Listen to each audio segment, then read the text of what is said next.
I'm Ed Oakley of Enlightened Leadership Solutions and co-author of Enlightened Leadership, Getting to the Heart of Change and Leadership Made Simple, Practical Solutions to Your Greatest Management Challenges. This is a first of a series of video tutorials that we're bringing to you. This one's going to be about leadership styles, and I would like to kick this off by looking at a perspective of two distinctly different leadership styles, extremes, if you will. And the first one is the traditional pyramid model, where the managers at the top, we'll call that manager, and there are layers of people down through the organization. And where is the customer in this model? Well, think about it. The customer is closest to those people down in the organization who are serving them. So I think it would be appropriate to put the customer there, because these are the people who are serving the customer directly. Now, the other, by the way, is the other extreme. Let's just use the upside down pyramid. And in this case, I'm going to call this person a leader here, and we'll distinguish between the two.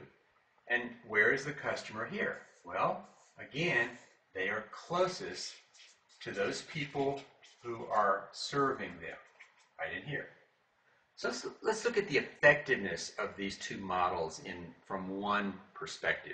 That perspective being, say, customer service or customer satisfaction. So the customer, let's say this customer has a problem. What do? They tell the people that are serving them they have a problem. Well, in this model, the direction comes from the top of the organization. It's much more control-oriented, if you will. And so, these people really aren't empowered in this particular model to make the decisions, because that's coming from the top. So they pass the problem up through the layers to the decision maker. The decision maker hears the problem, and of course, what is the odds that the problem sounds like it did way back down here when it's gone through multiple levels? Chances are it's changed a bit. I know you've probably experienced that. Now, the solution is decided, and that message is passed back down to the people who need to execute it. What are the chances that it might also change a bit as it goes back down the flagpole, if you will? So by the time it gets back down here, it may or may not satisfy the customer as well as it might have. And also think about, it took some time, didn't it? It took a significant amount of time to pass up the ladder and back down the ladder. Now, the model here is a very different one. It suggests the leader is much more of a supportive leader. In fact, some very popular terminology is servant leader. Now look at the difference. This manager, the control-oriented manager, by the way, I really relate to this one. And so I want you to understand, this is my natural style. My behavioral style is dominant, driving, what are some other terms? But that's my basic behavioral style. So this is the natural me. And for me to make that shift is a fairly significant effort for me to come more from the other model. So, I'm not missing out on the fact that this is very natural for many people in management roles. But I do want us to look at the implications of it. So the servant leader is asking the people, what can I do for you to help you do a more effective job? The manager is saying, what can you do for me today? Very significant difference.